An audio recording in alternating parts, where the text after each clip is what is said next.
Welcome to the financial knowledge YouTube channel. आज हम इस वीडियो में डिस्कस करने जा रहे हैं अश्विनी वैष्णव के उस ट्वीट के बारे में जिस वजह से मैप माई इंडिया में बूस्ट आया।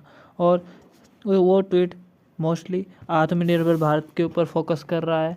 मैप माई इंडिया जिसके बारे में अश्विनी वैष्णव ने ट्वीट करा और इन्होंने मैप माई इंडिया ऐप को पर्सनली यूज़ करा। सी इन्फो सिस्टम यानी कि मैप माई इंडिया जिसका शेयर मंडे को लगभग 8% जंप करा रेलवे मिनिस्टर अश्विनी वैष्णव के ट्वीट के बाद, जिसमें उन्होंने बयान दिया कि इंडियन रेलवे जल्द ही MOU साइन करेगा गूगल मैप के कॉम्पिटिटर यानी कि सी इन्फो सिस्टम यानी मैप माई इंडिया के साथ में।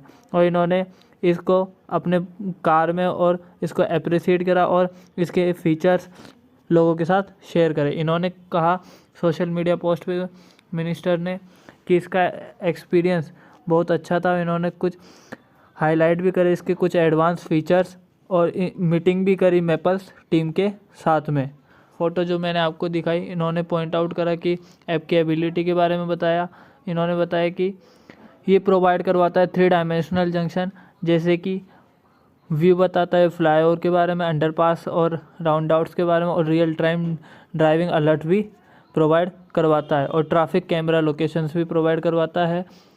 ये ऐप अनेबल है कैलकुलेट करने के लिए cost of trips, vehicle and fuel types. ये इंटीग्रेटेड यानी जुड़ा हुआ है फास्टैग एनुअल पास से और मदद करता है लोगों की स्पीड लिमिट अवॉइड करने में रिस्क को। जैसे कि अश्विनी वैष्णव ने बताया कि एक 3D इफेक्ट दिखाता है, आप इस पिक्चर में देख सकते हैं। अब मैप माई इंडिया की डिटेल एनालिसिस की मैं बात करूं तो मैप माई इंडिया सी इन्फो सिस्टम के नाम से भी जिसे जानते हैं आप, ये 17 फरवरी 1995 को इनकॉर्पोरेट हुई थी, जिसका कंपनी डाटा टेक्नोलॉजी प्रोडक्ट्स और प्लेटफॉर्म प्रोवाइड करवाती है डिजिटल मैप्स के। और ये इंडिया की leading provider advance digital maps है, जो कि geospatial software location based IoT technologies provide करती है।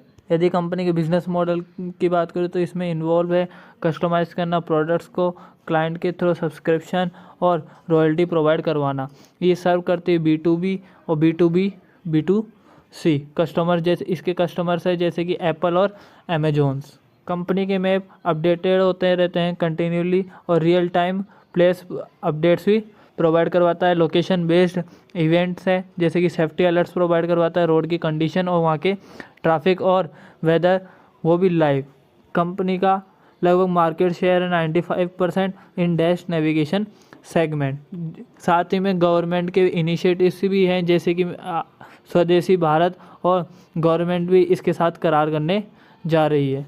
कंपनी ने ये भी कहा है कि ये जल्द ही ट्रांसफ़र करेगी मैपल्स मॉल और ये ट्रैवल मैप जैसे कि होटल और फ्लाइट्स के साथ बुकिंग करना और नई कंपनीज के साथ जुड़ेगी। मैप माई इंडिया जो कि इंडिया की नंबर 1 सप्लायर है मैप्स की फॉर बेस्ट सेलिंग व्हीकल जैसे कि MG हेक्टर, महिंद्रा XUV 700, ओला और जैसे कि कई सारे ऑनलाइन डिलीवरी ऐप्स इनके साथ।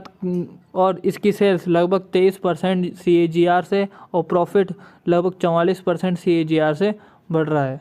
मैप माई इंडिया प्रेजेंट्स करती है एक स्ट्रॉन्ग लीडरशिप जो स्पेशल सर्विस सेक्टर में, और इसका हाई मार्जिन है बिजनेस के अंदर। और लेकिन साथ में कई सारे क्रिटिकल एरियाज़ आते हैं जहाँ पे अपन को ध्यान देना चाहिए, जैसे कि CEO का रेजिग्नेशन। इसके बारे में बात करें तो ये लगभग 2024 की बात है जब सी इन्फो सिस्टम के रोहन वर्मा ने अपना रेजिग्नेशन दिया और स्टार्ट करा नया बिजनेस B2C वेंचर। ये नोट करने की बात है कि नए एंटिटी के पास कोई भी रॉयल्टी नहीं होगी। मैप माई इंडिया ब्रांड यूज़ करेगा ड्यूरिंग उस पीरियड में और लेकिन अभी भी कई सारी क्लैरिटी नहीं है रेवेन्यू और प्रॉफिट शेयर के बारे में। मैप माई इंडिया कंटिन्यू करेगा मैपल्स ब्रांड B2B, B2C और B2G यानी बिजनेस टू गवर्नमेंट। और ये राइट लिमिटेड है सिर्फ 5 साल के लिए, उसके बाद दोबारा से नेगोशिएशन रिक्वायर होंगे। यदि ओनरशिप की बात करें मैपल्स ब्रांड की जो कि नया क्रिएट हुआ है, B2C फोकस कर रहा है, जिसमें रोहन वर्मा की लगभग 90% स्टेक है और मैप माई इंडिया के ओनली 10% स्टेक्स हैं। मैप माई इंडिया का राइट है यूज़ करना ब्रांड B2B, B2B2C और B2G और B2G2C सेगमेंट्स में सिर्फ अगले 5 साल के लिए। और आगे अरेंजमेंट्स होंगे कई सारे, जिस वजह से लॉन्ग टर्म अनसर्टेनिटीज़ बनी रहेगी। इस पीरियड के बाद मैपल्स कंटिन्यू करेगा ब्रांड मैप माई इंडिया, लेकिन फिर भी डिपेंड रहेगा कई सारे डिस्कशन पे, कई सारे क्वेश्चंस पे, जो कि ब्रांड किसके द्वारा कंट्रोल और कंटिन्यू करा जाएगा।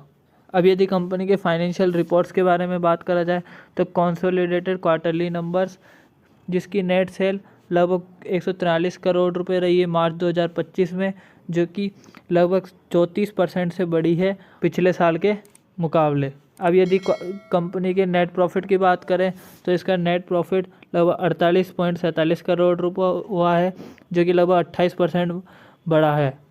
और इसके एबिटा की बात करें तो ये लगभग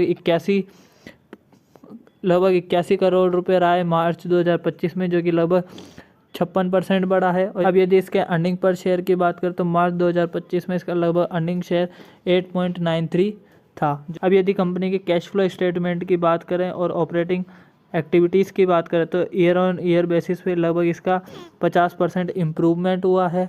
और यदि इसके इन्वेस्टिंग एक्टिविटीज़ की बात करें तो ईयर ऑन ईयर बेसिस पे ये लगभग 74% बढ़ोतरी हुई है। और इसकी यदि फाइनेंशियल एक्टिविटीज़ की बात करें ईयर ऑन ईयर बेसिस पे ये भी 11% लगभग बढ़ा है।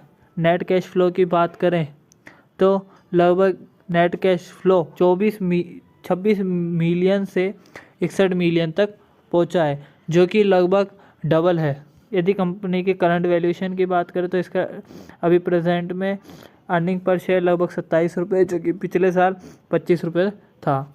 और यदि कंपनी के प्राइस यानी प्राइस टू कैश फ्लो की बात करें तो ये लगभग 69.3 टाइम्स बढ़ा है पिछले साल के एंड ऑफ ईयर में। अब यदि इसके हाइलाइट्स की बात करूँ तो इसका रेवेन्यू फ्रॉम ऑपरेशन लगभग 22% बढ़ा है, टोटल इनकम इसकी लगभग 23% बढ़ी है, एबिटा इसका लगभग 15% बढ़ा है और पैट इसका लगभग 9.8% बढ़ा है। अब यदि आपको वीडियो अच्छी लगी तो वीडियो को लाइक करें, चैनल को सब्सक्राइब करें और दोस्तों के साथ भी शेयर करें। Thank you so much for watching the video.